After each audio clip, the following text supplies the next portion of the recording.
Queen George, welcome to Mint. Thank you. How So you minty doing? fresh in here. So minty fresh. So minty. How are you doing? I'm doing so well. We are on our last day of Eth Denver, and I just feel like I have flown into a different country. In which And country is that? a country that is brand new and I can't tell anyone about yet. That's how it feels. Wait, can you tell us a little bit about it? Okay. So, we just started. You already want to start this shit with me? Do you know what I mean? How are you doing? How are you feeling? I am doing so well. I am feeling really good. I just drank my coffee, so we're doing well. I feel the voice is warm. The voice is warm, yeah. The voice is is bubbly. And you have such a raspy voice. Yes. So you need the warmth. The warmth. Yeah, the warmth is really doing wonders for me. I feel very, very good. Really happy to be here. Happy to be on Mint. Tell us about yourself. What does the world need to know about Queen George? What the world needs to know about Queen George is that she is my alter ego. Let's start there. She's very much me. I mean, I created her. We created each other. We need each other. But she is the version of me that has no bounds, knows no limitations, and is absolutely capable of anything new and completely detached from old ways of thinking or doubt. Anything that can hold you back, Queen George just looks at, smiles at, empathizes with, moves on, and is the fearless side of me. Obviously, it is me. We're not dealing with the double personality here, but it is my artistic expression of a version of myself that knows no bounds, which has been very critical in my art ever since I discovered that side of myself. I want, hopefully, for people to get to know that part in themselves as well, upon getting to know me and me getting to know them, because we all have it. I'm also a very spiritual person and very into the things that, very into mindfulness, and I believe that we are in more control than we think, and Queen George symbolizes that artistically and spiritually for me in many ways. For whatever reason, now that I'm hearing you talk, and we talk a lot, I feel like you should have your own podcast. I feel like you have such a soothing voice. Thank you. And that gets exemplified in your singing. But how'd you get into crypto? Well, and this, I guess, is a story of me red pilling you. There it is. Yeah, I mean, that's a funny little twist you did there, because you are the person that put your hand out and went, just trust me, which is something that, in good old-fashioned music industry, someone puts out their hand and says, trust me. You go, hold up. Who are you? What are you? What are your intentions? Where's the loophole?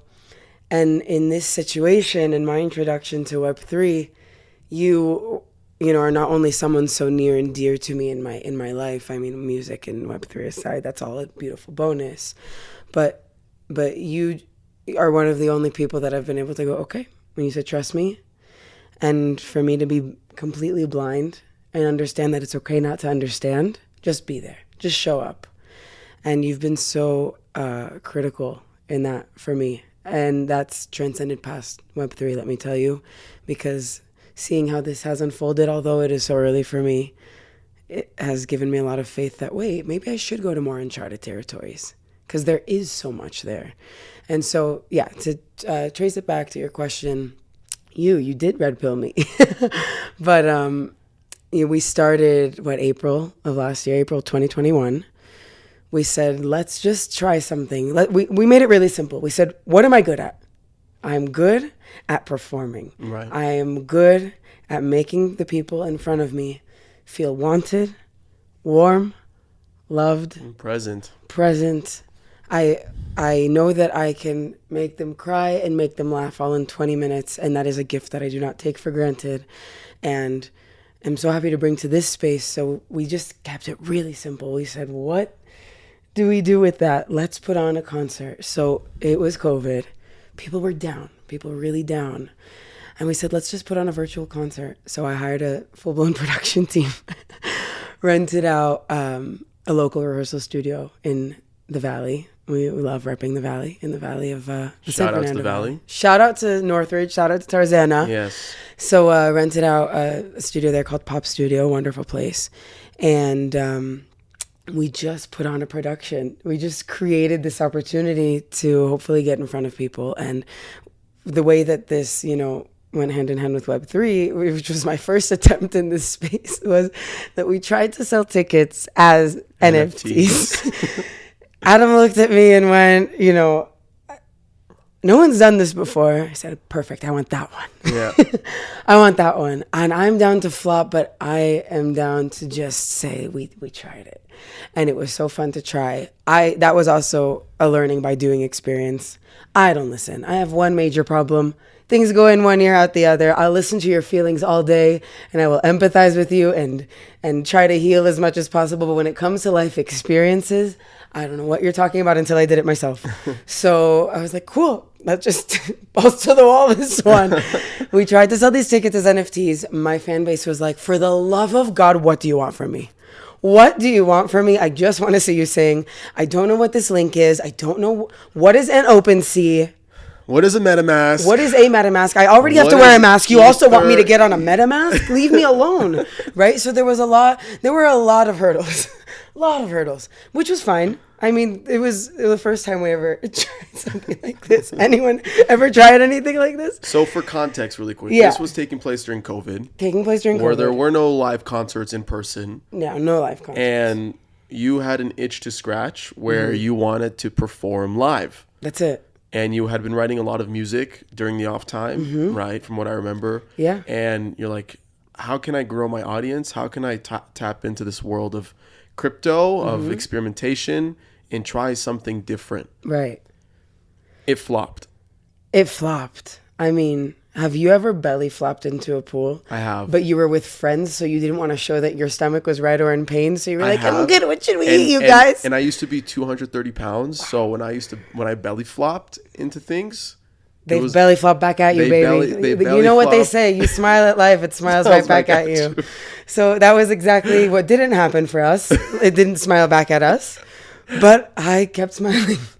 And then we went back to the drawing board. After that concert, you're exactly right, by the way. I was just in the COVID era, I was just writing. I was so used to performing. I've been on stages since I was 7 years old. I mean, theater, jazz bands, like I was just super competitive and I loved it. And that's all I did. When kids were like at the mall, I was at rehearsal till 10 p.m. and that was just my fuel. And it has never changed. I'm 25 and the same thing fuels me, and gas prices have went up. Yeah. They have, especially in LA, and I still need the same fuel. So yes, My taste is expensive.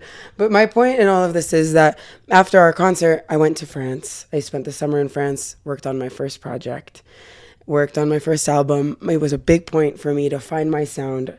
I also, was in the back of my head after our little concert flop that I knew I needed to get back into this space and bring my own ethnicity and authenticity to it. And going to France was a big part of that. Yeah. Going to France and working with people who, not all of them, had great English. And that made the musical experience so much more bold. I mean, we just worked and we couldn't necessarily justify our thoughts and ideas. So if the music wasn't it, it wasn't it. And you moved on to the next idea. If it didn't speak and could not transcend language and mentality, different cultural mentality, it didn't work. And so what that left us with was a beautiful, package of songs that were so influenced by different cultures and backgrounds. And that's what I have in my hand now. And then when, I came back to LA, I called you and I said, Adam, I need to play you this music. I think this is how I want to enter Web3. I think this is, I don't think I know. I could play this in any room and go, I know that I left who I am there. And it's more than just music. Because I'm a trained jazz singer, but I'm also Israeli and also French, and we speak so many languages at home. So it was really, and it is really important for me to bring that into crypto and to bring culture out of people and make this a very inclusive and diverse environment just by bringing what I was raised with. Yeah. Like not thinking too hard. Yeah. I think that's the biggest thing. That's what I'm learning in Web3 as well. Not thinking too hard. Look in the mirror and just write down what you see. Yeah. This NFT concert that we attempted to do, that you very much led, we built an entire site around it. Yeah. We had graphic art around it by the digital artist That's Nice. Yes. It was all in theme around this new song that you were about to release. What was the song again? Champagne Problems. Champagne Problems. And we did a drop where we had different tiers of access and utility to the ticket that you would purchase. And they all range in different prices. I think at the end of the day, there was like 4, 5, 6 tiers. There was a 1 of 1, and then there were limited versions of the rest. It was like a 25 out of 25, an edition of 50, an edition of 100. We really went for this. Yeah. I mean, we, like you said, we built the whole site around it. We built it as if 100,000 people were going to be watching. But I think that should always be the precedent of how we work. Yeah. I mean, yeah, it flopped, but we did it. And because if it did, what if it didn't? You know? What if it didn't flop? What if it Exactly. actually worked? And what if we were actually able to sell tickets and you were able to actually get a higher percentage of the artist share around it, and you were able to throw a really cool live performance around it? But the problem was, the biggest problem, and this is part of why I want to do this case study around you, is because we're documenting your early steps into crypto as a brand newcomer, right?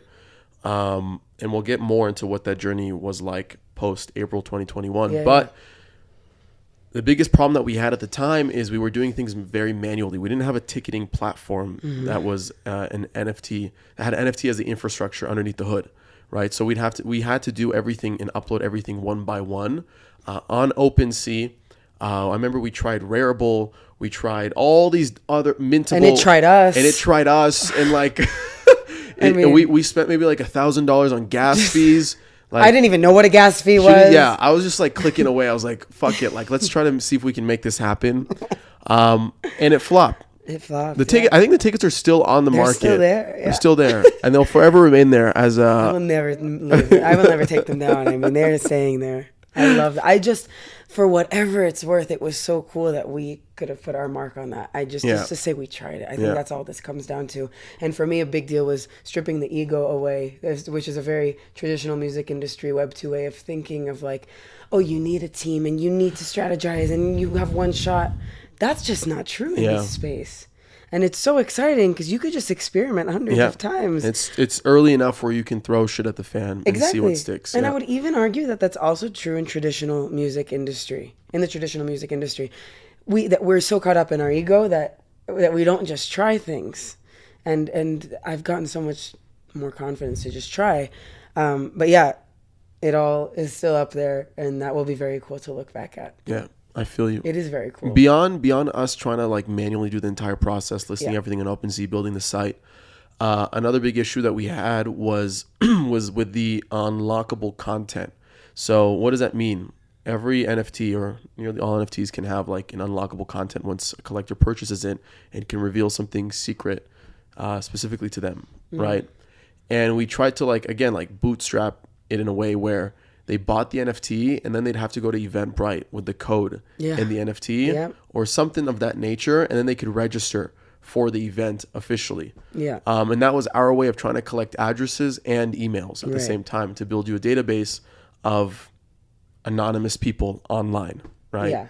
But that flopped also, right? I think that entire like 10-step process of just getting a ticket was just so convoluted. It fully was a 10-step process. And, in real time, would you go through a 10-step process for someone you don't know? I don't think so. I wouldn't. I'm a little bit different, maybe because I have curiosity and I feel like I enjoy going through those steps, but I'm not the example. A lot of the people that you were promoting the event to online, they hit you up even in your comments. They're like, what the hell is a Metamask?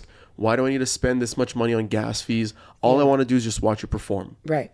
Well, what I'm learning now, actually, I have been learning this week in Denver, just through talking to a lot of people and absorbing that, my goal till now was, okay, let me bring my normal supporters and fans into this space.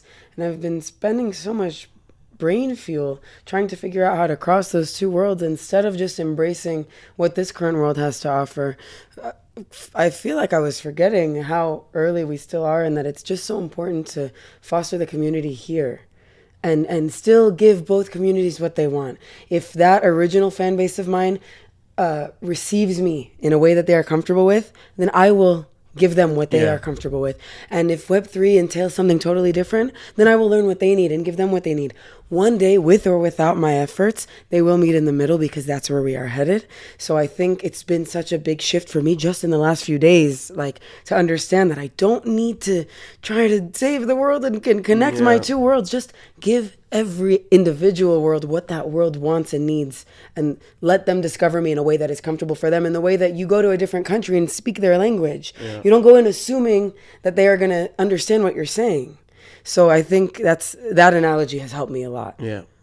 So again, the campaign flopped. We ended up just pivoting to Eventbrite. We had the live show. You hosted the live show. It was a great live show. Yeah. I was able to watch it in person, which was a lot of fun. And that was funny, huh? I mean, we had just a few people in the room. And there were there was like, I think, faint like, golf clap in between. But there was like 100 people online, 100, 200 people online watching it, which was more than we expected. We just wanted to create, like, you just wanted to create good content. I just wanted to get on stage, and just get on stage and perform and just shill your heart out to the world. I've had the same rule since I was 12. It's 2 people or 2,000 or 200,000. Fast forward now. Okay? Talk to me. You started April 2021, Correct. got into crypto. What has happened since, as an independent music artist coming into the space? Yeah. So fast forward from April, right? We covered this. I spent the summer in France, made my first album, came back with the body of work that I felt would really fit in this space. Kind of back to the drawing board. Spent a lot of time baking, thinking, learning, reading, seeing what other people were doing, getting really inspired by other artists in this space. And then what was it, December? When we minted my first song? It was Champagne Problems. Yeah. The song that we kind of wrote on for the live stream concert. Which, by the way, just to give more context, we did have audio snippets for each ticket too. Yeah. But it wasn't the full song. No. It wasn't the full song. So around December, you minted that song? Yeah, I minted my first collection. Okay. Remember we did? That's right. We did. You did the edition of 10 on OpenSea, right? Exactly. Of Champagne Problems. Yeah. Right. We did that, and again, like, still not much movement. But again, after everything that I had been learning, I realized that I just need to myself step into this space, get to know people organically. I am a very social person. I like people. I like strangers. And I'm okay with never seeing them again, because I'm romantic like that when it comes to people.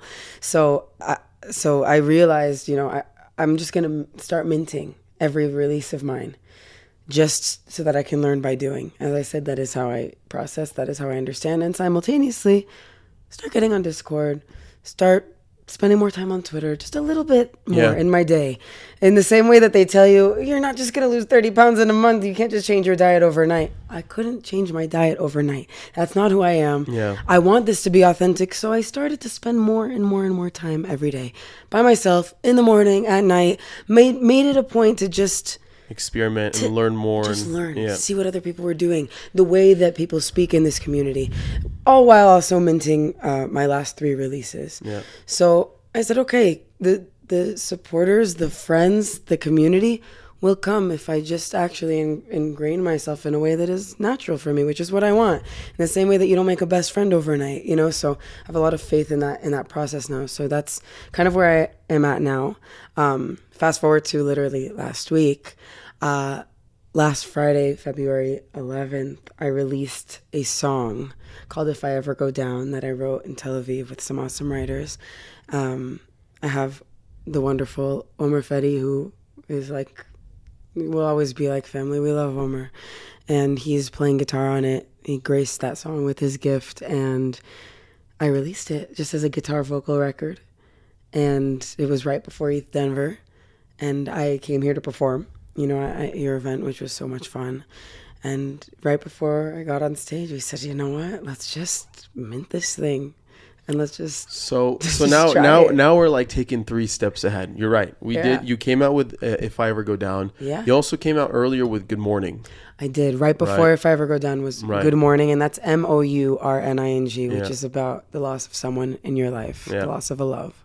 So I wanna before we even get into Eth Denver for a minute, right? Because If I Ever Go Down is actually a really pivotal moment in your NFT career. Yeah.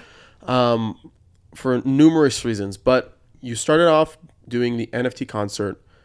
You try to sell like 150 something tickets, right, as NFTs, flopped. Then you came out with Champagne Problems. The collection. The collection did 10 editions, right, for I think like 0.1 each, 0.1 ETH. I collected one. I don't think we haven't checked what the status is. I have two. Two you collected. and someone else. Okay, amazing. Yeah, which is cool. So I was just so excited. Awesome. And then that was on OpenSea. And then we were like, okay, let's re-strategize. Correct. Let's take Good Morning and put that on Zora. Yeah. On Zora.com. Try something else. See what else works. Okay, and that was what, a one of one? That was a one of one. Okay, right. And I low-key collected that one too. You are such a real one. I don't know. I just love your music. Okay, Thank so you. then I know. I appreciate you so much. That one was on our Zora, and then we're like, okay. You came up to me. You're like, okay, we got to do something bigger now. I was like, okay, Eth Denver's coming up, and for a long time, we've been talking about how you can ingrain yourself more into the crypto community, right? And just be a listener, be a contributor. And then you got into FWB. Yeah. So what was that like? It was exciting to know that it was like a kid in school who finally has a lunch table to sit at. Who was a kid in school, kind of sat alone for a little while, who finally was like, oh, cool, I have people to sit with. And even though none of them are talking to me yet, that's cool to sit at this table. Your Lunchables, just like on the cafeteria with your milk. And you know, one day you'll start sharing your food with someone, and one day you'll make a good friend out of it. I was just so happy to have a table to sit at in middle school. Yeah. You know, yeah. It's a funny full circle. As a kid who not often did I have a table to sit at. I sat with my music teachers very often, so FWB felt like that. It was just cool to like enter a community, and it was cool to go to their event yesterday. Like, as I said, I love just people, so it was cool to meet everyone in person. But yeah, entered FWB, and then like you said, I said I gotta do something interesting. I think now that I can hold my own a little bit more in this space, what can I do that is unique to me? And that's when If I Ever Go Down came around. Right. That the release of that, and then Eth Denver directly to follow. So talk about what is If I Ever Go Down. That song? About, yeah. If I ever go down, well, the full sentence of that is asking someone, looking at someone and going, if I ever go down, will you stay around? That is literally the chorus of the song. It is asking, will you stick around when I am not at my best, when I'm performing for only 2 people, when I am not this chanteuse on stage with these frilly gloves and a big personality and making you feel warm and welcome. What about when I need that? Can you give that to me? That, you know, as artists, we stand on a stage, there's an audience in front of us, but there is an invisible wall. There's, in acting, they call it the 4th wall, but there's this invisible wall between us and them all the time. And I felt that since I was a little kid, because I've been on stages for so long. And I always have this wonder in my stomach when I'm on stage, like, wow, look at these people, they love me. Look at these people, they got in an Uber, they parked, they made arrangements, they got dressed, that they're all here for me. And that's not a given, right? But the second that the house lights come on, I get off and I'm just one of them again. Are they going to love me that much? Are they going to be there for me that much? Romantically, are any of these people, or if there's someone that I low-key love in the crowd and I want them to love me back romantically, is anyone going to be willing to pass that 4th wall in between us and say, you've given me that warmth, I have something to give you too? Because as a performer, you feel like you're always providing that, right? So that's what that song was about. And it was just a very honest question, you know, and it was important for me to put it out. Also for the music itself to be so raw. You know, Omar's playing is so raw. We barely touched it. My vocal was just like a one take, like as if I was telling someone I love them. It felt like a diary entry when I recorded it. It was just, here it is, cool. So if I'm asking you if you're going to be here, flaws and all, here's actually a one take vocal. That's what that song is about. And it was very important for me to make that a pivotal point in my Web3 journey, to make my entrance, my own kind of personal, unique entrance into Web3 be very vulnerable, and one that is honest, and one that people can relate to. I mean, forget if you're a musician and you can understand this, cool, but I think all of us go through this. Like, we all have this deep, silent fear of, are you going to be here? when I'm not doing well? And it's just a question I like to ask. But then we got back to the fun music at your show, so that was good. Yeah. So here comes Eth Denver. If I ever go down, Here comes Eth Denver. Yeah, if I ever go down, came out not this past Friday, but the Friday before that. Correct. In preparation for Eth Denver. Kind of on the fly. Yeah. It was just an idea that. Yeah. We're like, okay, Eth Denver is coming around. We talk about ingraining yourself into the community, meeting more people, Right. making more friends, helping other people, learning about other projects. And we decided to try the NFT concert again. Mm-hmm. Right? But this time... We're just not going to give up on that NFT concert. And I'll tell you why. Because I think it's such an interesting use case. It's something that I've entertained in my head a lot. Mm-hmm. And a lot of what I talk about on the podcast is how can you make it as least threatening as possible for someone to join your community? I love that question. Yeah. Right? It's something that I continuously think about. And how can you give before you take? Right? And to that extent, we tried something new. We hosted an event at Eth Denver on February 15th. It was called the Web3 Creator Event. Very broad, very standard. Oh, you create great. Yeah, for you. Great. Come. And creator is a very broad word too, right? A creative entrepreneur can come in many different forms. And that was the intention, to make it broad and general and see who comes. Right? It bred a very cool crowd. Right. It did breed. It really did. And before we get into like the details of the event, remember last time, April 2021, we had a big issue that we couldn't really do what we wanted to do online. It was we had a platform issue. Right. Not only were gas fees really high on Ethereum to mint a ticket, but I even think we gave too many people too many options to a ticket. I think we bombarded them a little just out of sheer excitement. Yeah. Think about it. When you go to like the crypto.com arena, okay, and you go and buy a ticket to watch a show, how many tickets do they have if not different seats, right? It's very like general admission or VIP or like... Pay depending on where you sit, period. Right. And I think one of the mistakes that we made was we issued too many different types of tickets with too many different types of utilities. When we forget the real utility is just coming to watch you perform. Exactly. And like that initial transaction of, the NFT being the ticket is already one that is complicated. Right. So here we are with 10 different options, like, oh, but no pressure. Yeah.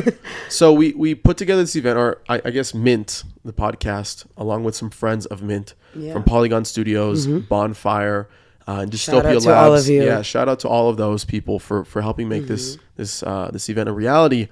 We use Dystopia Labs' platform called Impish, which is an NFT ticketing platform. Probably the most simple ticketing experience I've ever been a part of. Better than Eventbrite, better than buying something at the crypto.com arena, better than anything. Better than any live concert I've ever been to. Yeah, it's like 4 clicks through your wallet of signing signatures, and it's yours. Right. And every single NFT had your logo on it, okay? Yeah. Which was a Queen George NFT. And just to make this clear, every single NFT, by that we mean every single ticket. Yes, every single ticket had your logo on it, right? Just like any other ticket in the physical world or digital world, non-on-chain would kind of look and feel like. Through that, we got between, I think, 150, 200 people, something like that, sign up, share their email and their wallet address. Right? And it acted as like a top level funnel to kind of start spiraling and creating you a community, right? So the cool thing about it was you'd come on Impish, you'd connect your wallet, you sign a signature, you'd claim a ticket, right? From there, you'd wait to come see you perform live in person. And the cool thing about this was, and I'd love for you to take the stage, but coming from my point of view, like the practitioner's point of view of like talking to a lot of people, seeing what type of strategies creators have in building an online community around their collectors. I thought this was very unique because it was effortless. It was risk-free. And it was super inviting. It was very inviting. And it worked out because throughout the event, we had between like 150, 200 people circle in and out. Yeah. Right? And not to say that like another event hosted another event, another company hosted another event after us. So it invited even more people in afterwards. Just a super welcoming experience from start to finish. Yeah. And what did we do at the event with the QR codes? Well, first of all, just to touch on everything that you just said, I've been to a lot of shows. I've done a lot of shows, and nothing was as seamless or warm and welcoming as this experience. I mean, I've definitely found how I want to give out tickets from now on. Yeah. I want people to go to know that they are wanted there in the same way that I make them feel that when I'm on stage. This was the first time that same warmth that I feel, is going on between us while the music is happening. This is the first time that translated into the transactional process. The part that's not fun was suddenly kind. Yeah. So that was really important, and I think there's a lot to take pride in that. So amazing job. But what did we do with the QR codes? Yes. We printed, hundreds of QR codes, big, small. And there were 2 QR codes. There was a purple one. The purple one was for the one of one that I minted right before I got on stage to If I Ever Go Down, which we could get a little more into after. Sure. And then the black one was for my Discord, just to join my community. You like what you hear? Cool. You don't? I'm just so happy you showed up. So that was the vibe. And with that, we put those little babies up all over the venue. A couple on every table, taped them to the walls. I feel bad for the people that needed to clean up the event after us. I feel so bad. Yeah. There were so many laminated QR codes. Adam, I put a huge one on the beer draft box. There was another poster, and I asked if I could cover it, and he said no. So we just took the other poster off. So that solved that. And they were everywhere, just with the hopes of I just wanted people to have fun. And if they did, here is everywhere around you is an opportunity to connect if you liked what you heard. And being on stage, knowing that was possible, it was so next level. What's up, guys? Adam Levy here. Sorry for the quick pause. I wanted to give some love to our 2 NFT sponsors that are making this episode a reality. They are Coinvise and Polygon Studios. On Coinvise, you can create a personal or community-owned social token on Ethereum or Polygon. Coinvise also helps you create incentives through token rewards and bounties, NFT business models, and bot integrations for Discord. Discover more today by visiting coinvise.co. Polygon Studios is the gaming and NFT arm of Polygon, who's focused on growing the blockchain gaming and NFT industry while bridging the gap between Web 2 and Web 3 gaming. The Polygon Studios ecosystem comprises highly loved blockchain games like OpenSea, Upshot, Avagachi, Zedrun, Skyweaver, Decentraland, and Decentral Games. If you're a gamer, builder, or NFT creator looking to join the Polygon Studios ecosystem, get started today by visiting polygonstudios.com. All right, back to the episode. So there's layers to why this is so important. I don't know if you've had the aha moment yet as to why this is so cool. Maybe I will on my flight today. I'm very introspective on flights. I think you're about to have it right now, and I'll share with you the big picture behind why doing tickets as NFTs are so important. Okay. Yeah. And again, back to the actual process of claiming a ticket. It was on Polygon, so the platform actually ate up the transaction fees, and they're pennies on pennies. It's like nothing, okay? You got a ticket minted. It would show up in your wallet, okay? You would then come to the event, and you'd watch you perform. A collector of yours would come watch you perform now, okay? And they could decide whether they fell in love with you, they enjoyed the music. Prior to you basically going on stage, we minted the one of one on Zora.co. Correct. And before you did 2 intro songs, and then you talked about yourself, and you announced this next song I actually just minted on chain. The purple QR codes, you can check it out if you feel interested.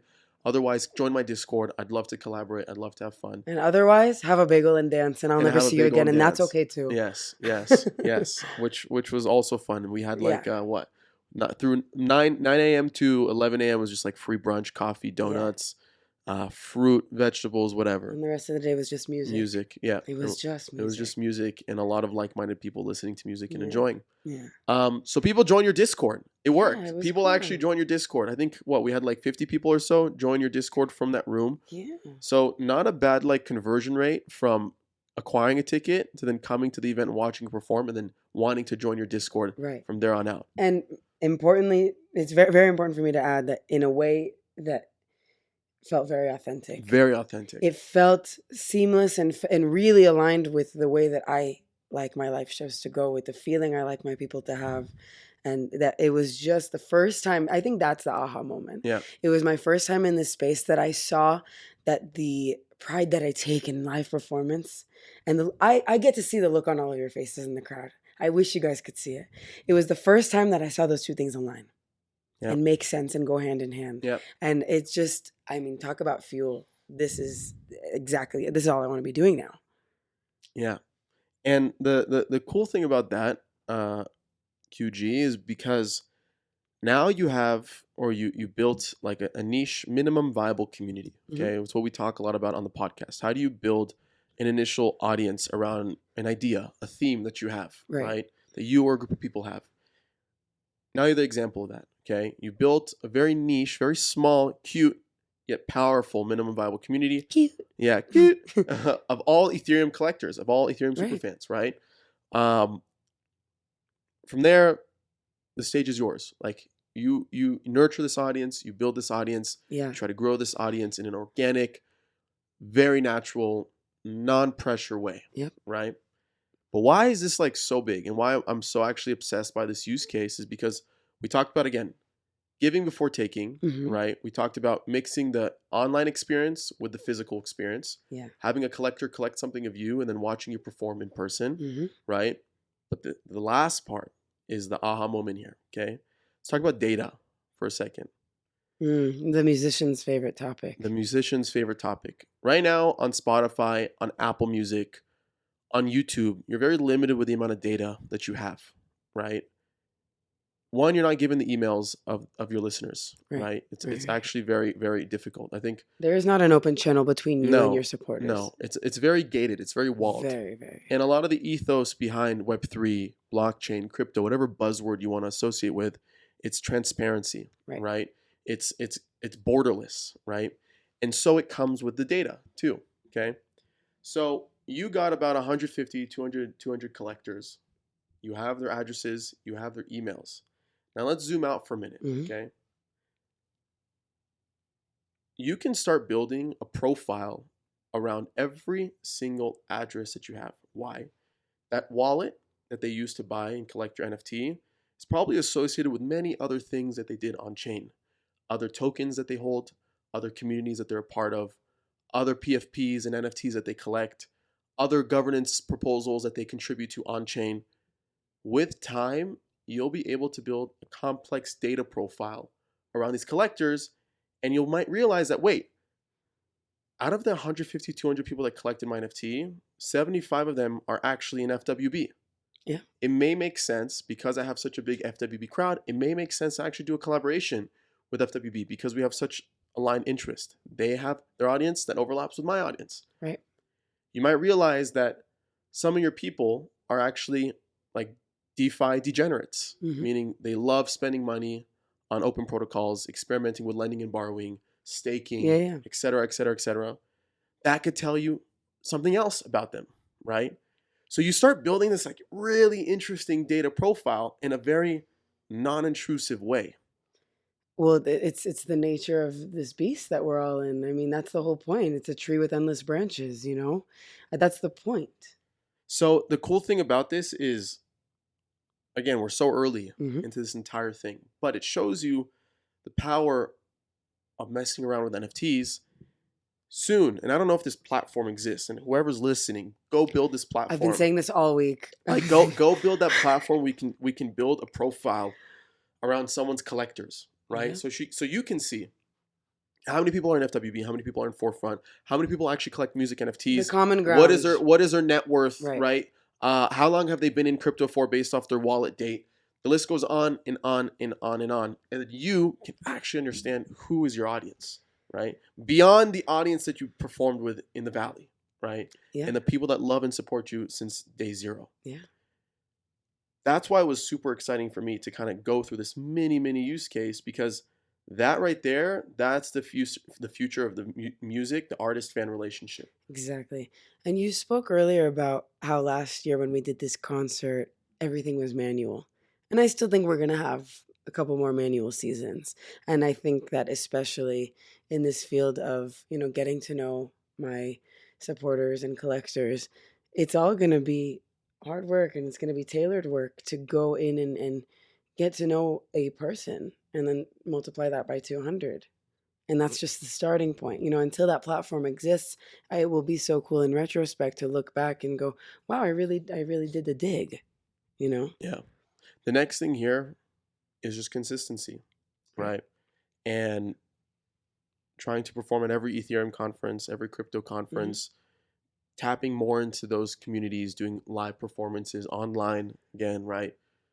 And being very thoughtful about how you do stuff, yet not overthinking too much.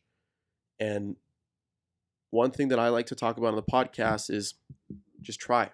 Just keep trying. Try. There are no rules. There is no expectations. Nobody really remembers your failures. Everybody just remembers your successes here. That's been, I have to tell you, Adam, that has been the biggest lesson in this space for me. Like, you grow up in LA. I'm born and raised in LA. And in this system where you think everyone cares, nobody gives a shit and I mean that in the best way. Nobody gives a shit about you. Go flourish, conquer, fail. I mean, nobody wants to remember that. Nobody wants to say my friend failed. It sounds so horrible, but people want to say, I know someone who did something great. And we've seen that go off the deep end, and get big-headed. But for the most part, people want to see you shine. And it's just about, do you believe that or not? And so if any people that I know in Web2 music are listening to this, I think, I really wanted to come on here today. I know I'm a lot younger in this space than a lot of the people who might be listening or who I met this week and who I will connect with, or any of my collectors, or you even, it is very intimidating and can be. But I think when that aha moment happens of nobody gives a shit and people want to see you shine, I think the world is yours. And I really want to encourage friends in Web2 to take control. I mean, there are so many amazing resources in the traditional music industry. It's obviously worked for this long. It's brilliant. It really is. Is it a little gray? Is it a little too gray? Yeah. The water's a little muggy. Hard to swim. Yeah. So I encourage you to take control. Yeah. Why I also like this use case so much is because a lot of musicians coming into crypto, they see people selling stuff on Catalog, on Sound, on Mint Songs, on Zora, the list goes on, making crazy money, right? People collecting songs for $4,000, for $250, $700. And to many musicians, that's a lot of money. Right. To many people, forget musicians, but if we're already focusing on musicians, to many up-and-coming creative artists, struggling artists, that's a lot of money. It's a new avenue of independent freedom. Because you have people in traditional music ways that have 300 million streams in a song and work as waiters. Not that there's anything wrong with that, but that shouldn't be the case. Right. There shouldn't be such a huge disconnect. NFTs are the first time in history where we can truly value a piece of art in its most organic and appropriate fashion. Yeah. And done so in a way where it's traceable. You can recollect and prosper off the resale value. And the data behind all these transactions, all these interactions, all these collectors, that's your focus, right? Yeah, that's where my focus is absolutely right now. So what I was getting at is a lot of musicians coming into the space, they focus on how do I find that first collector, right? How do I make that first 1 ETH sale? Why not try to think about it the other way? Why not just try to give first, right? Put on a show, sell tickets as NFTs, create a minimum viable community of collectors in the Ethereum community, hyper-focus. You don't need 1,000 people. You just need 50, 100 people, 10 people just to get the ball rolling. Yeah. If we would have had this conversation a week ago, I think even a week ago, I was still in the headspace of how do I find collectors? And I just think this whole experience in the last week has been so potent. I can't wait to see how many ahas happen in retrospect in the next week or two. And especially as I focus on this data, gathering all the information about my new collectors. Yeah. It's like a new family, whether or not they know it, I'm coming. And I guess you just got to say, not how do I find collectors? How do I let them find me? How do I let them find me? What do I do to come to them? And that's also what I was getting at adapting to this space instead of spending so much brain time trying to bring the old fans over. How do I let people in the space who want to find something cool that they connect with? How do I let them find me? So it's a brilliant question that you're asking. Let me ask you. So you've been very active since April 2021, Yeah. starting with the first attempt at an NFT concert. Hmm. What have been some of your biggest challenges, one, getting into the space and navigating through it? First and foremost, language. I felt like I went to, again, the country analogy is just one that makes sense to me and could make sense to anyone listening, as no matter how advanced or new you are in this. It's like going to a different country where nobody speaks English, and then you get there and you're frustrated as to why no one can understand you and why you can't understand them. And you go, God, but I do think I have so much to give, but why can't I get it across? The first hurdle is language. And the way to hop over that, not even hop over it, the way to massage it through is just to read, to learn. You hear a word you don't understand, pause the podcast and Google it. You know, you see that someone posted something. I remember this happened to me a lot when I was first in Web3 Twitter. People would post like, I just minted, da, da, da, da. I'm like, minted, bitch. Okay, I stopped everything. And what does it mean for something to be minted? Yeah. And I know that this might sound silly, but that's the only way that I started to be able to carry conversations in this space. So first, understand what the hell the language is about. The keywords, just the keywords. It's not rocket science. Yeah. We're dealing with, you know, at the end of the day, the goal here is simple: to connect, and just in a different way than what we're used to. Open your mind and learn the goddamn language. Yeah. And then more things will make sense by just simply just showing up and coming to these conferences. So those were, I think, the biggest hurdles. I think with And that's the biggest hurdles getting started. the biggest hurdles getting started. Okay. Now I think I'm seeing the fruits of that homework.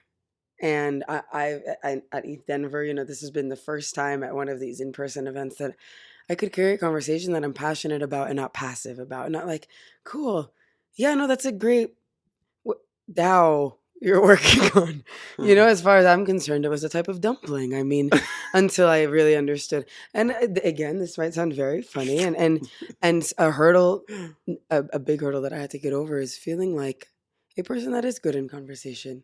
And yes, I do think that I am an intellectual individual. And at first, I did kind of feel stupid, but That's okay. zooming out Yeah. and realizing that this is new territory for everyone, and whoever tells you it's not is, I mean, I don't It's know. tripping. Is tripping or has been here for, I mean, I don't know how long you could possibly been here. But that is the biggest hurdle at first. I think a lot of people listening to this who don't know what the hell is going on, Yeah. could understand that and are there. Yeah. I'm still there. I think we all are. But that would, I would say, be the first hurdle that I experienced. I think an interesting perspective is not to fast forward it. Now that I'm just starting to understand a little bit of what's going on, the hurdles that I'm facing now, which I know with time are going to be smoothed out, are how do I make this mainstream? I mean, I'm just still a very small artist. What does mainstream mean to you? To me, mainstream means that anybody can understand this. But again, I think I touched on this earlier, where I'm realizing now that I don't need to worry about that at this moment. So this I'm talking to, and these are real time revelations for myself that I really kind of sorted through this week, where I came in here so focused and worried about how do I make the average person understand this, right? I don't come from, I think it goes back to me also not coming from a family of musicians. I come from beautiful, awesome, hardworking immigrant parents who are just want to like see me shine. So I think my life has always been very attuned to normalcy, simple life, simplicity. I want everybody to be able to understand this. And what I'm realizing this week is that I can rid myself of that worry, because that will happen alone, and they're not the same, and they don't need to be the same. And if my goal here is to connect, I could do that in this space and then with the people back home who still are not there, and that's fine. So I think that was a big personal concern. like on a moral, personal Yeah. level, something that I kind of grappled with a lot, which now I have a little more clarity in. So I'm interested to see when we circle back in a few months if there's been any. What has been your biggest takeaways at Eth Denver so far? What did you expect coming to it? And I ask this because it's your first true crypto conference. Hmm. And honestly, also what a great crypto conference to kind of break into as your first time as well. Yeah.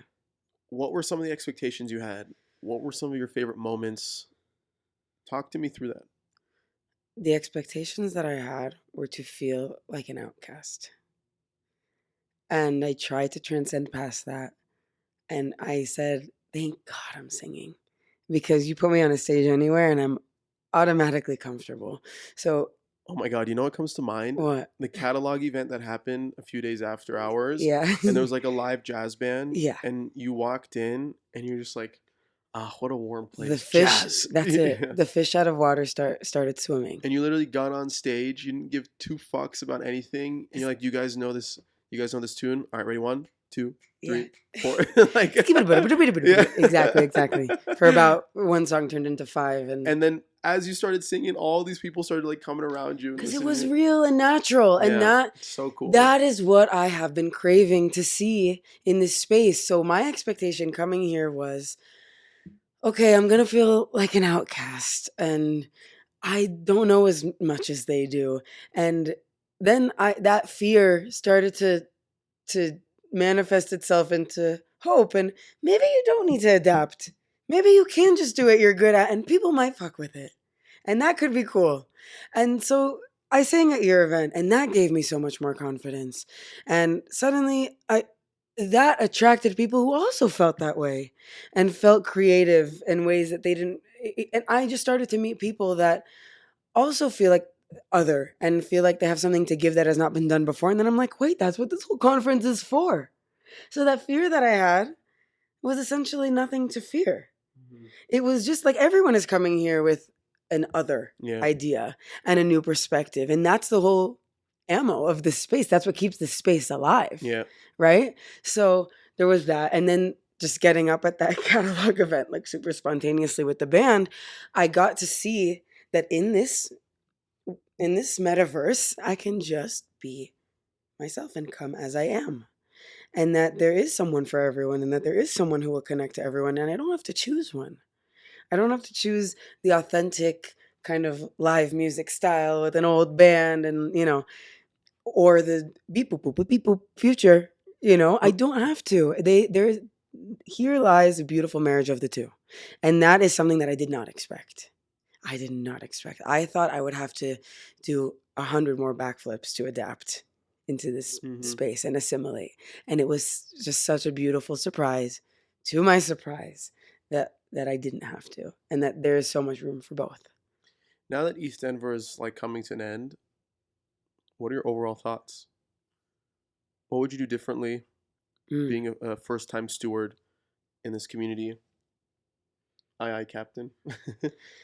What would you do differently? What would I do differently in terms of my recent choices, or now moving forward? Now we're sitting down, we're having this conversation. You went through like what, 8 days, 7 nights of this stuff. We got in on Sunday now. So it's been a week actually. What would I do differently? Yeah. Not a goddamn thing. What would you like? What would you advise other people? Okay. New artists, new creators, Yeah. new individuals coming and experimenting and seeing everything that's happening externally and being super curious despite the insecurity that Web3 kind of imposes on a newcomer, right?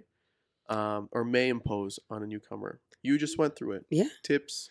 That's also, by the way, to touch on why I wouldn't change a thing, because I wouldn't know what to change. I am learning by doing. Every second that I'm here is a new path for me. So I don't even know what to tell you. Maybe in a few months I might have more. I will have more on my resume. Therefore, a wider spectrum of choices to have made. But right now, I'm still learning as I go.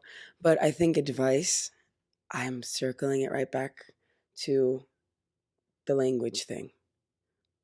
Ask questions, but you know what? No, that's bullshit, and I'll tell you why that's bullshit. I didn't know what to ask. I didn't even know what to ask. Don't even worry about asking questions. There. Everyone told me at the beginning, ask questions, ask questions. And I would say, okay, because I know that there is so much wisdom in asking questions, but I didn't know what to ask. So just show up.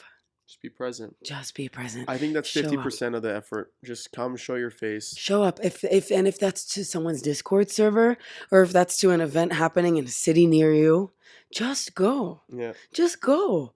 Because it's no different than being at a party and making a friend. And, you know, I've had many jobs in my life that aren't music, still do. And I've always worked in sales, and the whole thing is talk to people like you're like, be excited to answer the phone as if your best friend is about to answer. The same applies here. People are people across the board. No matter how invested this space is in tech, and no matter how robotic people would like to be, we are still people with a pulse at the end of the day. Show up. That it counts. You look someone in the eyes and have a real conversation, that still transcends leaps and bounds past any computer and any web. I don't care what web you're using. So show up. Show up, absorb. Trust that you are smart enough and wise enough to absorb, and trust that your curiosity does mean a lot about you and say a lot about your commitment to your vision. And if your vision, my dream, whether it's through Web3 or anything else, Web 4, Web 16. girl, spider web, Spider-Man, I mean, Charlotte's Web, I don't care at this point. You know, I'm happy to be here. So my point is, I know it sounds funny, but the destination is the same. To reach as many people as I can in a collaborative, meaningful way. And this is such a rich means of doing so. So show up. Trust that just because you showed up, something good will happen to you. I promise you. Just show up. That's it. I love it. I really can't say that there's more of a science to it. What can we expect from you next? What are you looking like? What's on your horizon, both for your Web3 community, for music? Well, so that album that I told you about, that I made in France, that first project of mine, is on the map to come out in a couple months. And simultaneously, as all those songs are getting mixed and done, my inboxes are getting, filled every day with new mixes, new drafts, just for the final versions. We're right there. We almost have them all. So simultaneously with that, also learning more about the space. And I think my focus now is, now that I know more people and I'm kind of building a community, although it is still small but mighty, how can I collaborate with the people who care about me? How can I make them heard? Which I haven't seen done too much. So I have a couple ideas up my sleeve about how I want to let their daily experiences and stories. I'm big on stories. I want my supporters' stories to be reflected in my art, for us to bounce off of each other. So I have a lot of ideas of how I want to do that. Maybe in the form of songwriting, in the form of storytelling. I kind of know how, but I think I want to just do it first and then maybe talk about it in retrospect. But I know that it's going to be in collaboration in the form of songwriting. Amazing. Yeah. Queen George, Adam, thank you for being on. Thank you so much for It was a having pleasure. me. And till we meet again. Till we meet again.